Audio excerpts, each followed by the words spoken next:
Haleluya, ninakusalimu kupitia jina la Yesu. Naomba tuseme na wewe kwa habari ya neema ya Mungu aliyotupa, ambaye ametuneemesha kuanzia mwezi wa kwanza. Tumepata riziki zetu kama kawaida, tumeponywa, tumepata uzima na afya. Wengi tulianza nao mwezi wa kwanza, lakini wameshindwa kufika mwezi huu wa sita. Si kwamba walikuwa wabaya sana, hapana. Si kwamba walikuwa watenda dhambi, hapana. Na sisi sio kwamba wema sana, hapana. Ila neema ya Mungu imetufikisha mahali hapa. Si kwamba ujanja wetu wala si matendo yetu mema sana. Ila sasa nataka nikwambie kitu kimoja. Miezi hii 6 mingine iliyobaki, twende tukamwombe Mungu atusaidie kufika tena miezi mingine 6 ili tumalize mwaka. Anza na Mungu miezi 6 mingine ijayo. Leo tunafunga mwezi wa 6, siku ya mwisho kabisa ya mwezi. Hebu twende tukasome maneno ya Mungu katika kitabu cha Nyakati wa pili sura ya 7 na kuanzia ule mstari wa 14. Unasema, ikiwa watu wangu walioitwa kwa jina langu wamejinyenyekesha na kuniomba na kunitafuta uso na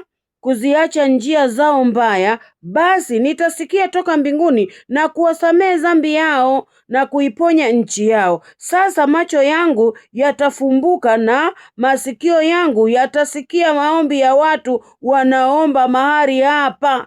Haleluya. Kumbe Mungu anataka ya kwamba watu wake walioitwa kwa jina lake wakijinyenyekeza, yani nyenyekea chini ya mkono wa Mungu ulio hodari, halafu muite. Unaona? Yani ukishanyenyekea, halafu muite, halafu uombe, halafu uache njia mbaya. Anasema watu wangu walioitwa kwa jina langu wakijinyenyekeza na kunitafuta uso na kuacha njia zao mbaya, anasema toka mbinguni atasikia maombi yao, atawasamehe dhambi yao na ataponya nchi yao, na masikio yake yataelekea kwao, maana kila watakaloliomba Mungu atasikia na atafanya, na macho yao yatawaangalia kila wakati, kwa maana macho yao yatakuwa kwake moja kwa moja. Mungu atakulinda, Mungu atakutunza, Mungu atakufunika, Mungu atakuatamia. Kila utakaloomba Mungu atafanya. Kwa kufanya nini? Kwa kujinyenyekeza. Mungu anasema kwamba watu wangu walioitwa kwa jina langu. Yani mtu mwingine akasema kwamba watu walioitwa kwa jina langu labda waliookoka. Hapana. Yani Mungu alitoka mbinguni, Yesu Kristo, kwa ajili ya wote wenye mwili. Yesu ni Mungu. Kama hutaki kuamini shauri yako, lakini Yesu ni Mungu. Aliacha enzi na mamlaka kule mbinguni ili kuja kutukomboa tulio dhambini. Yesu ni Mungu. Alifuvua mamlaka, akaona sio vitu vya kuambatana navyo isipokuwa wewe mwanadamu mmoja uliotenda dhambi. Amekuja kutukomboa. Kwa hiyo anasema wewe kama utaona thamani kwamba Yesu aliacha utukufu na enzi na mamlaka kule mbinguni akaja kunikomboa. Sasa anasema hao watu ambao wakijinyenyekeza, wakiacha njia zao mbaya, tafuta uso toka mbinguni, nitasikia maombi yanayoombwa hapo. Nitawasamehe dhambi yao, nitaiponya nchi yao, na macho yangu yataelekea kwao.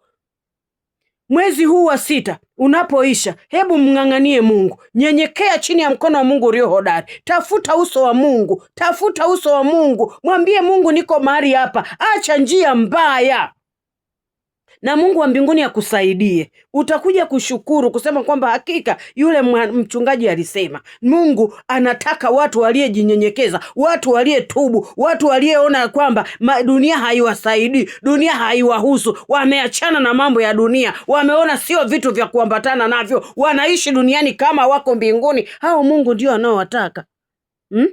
Simama vizuri na Mungu, utauona mkono wa Mungu.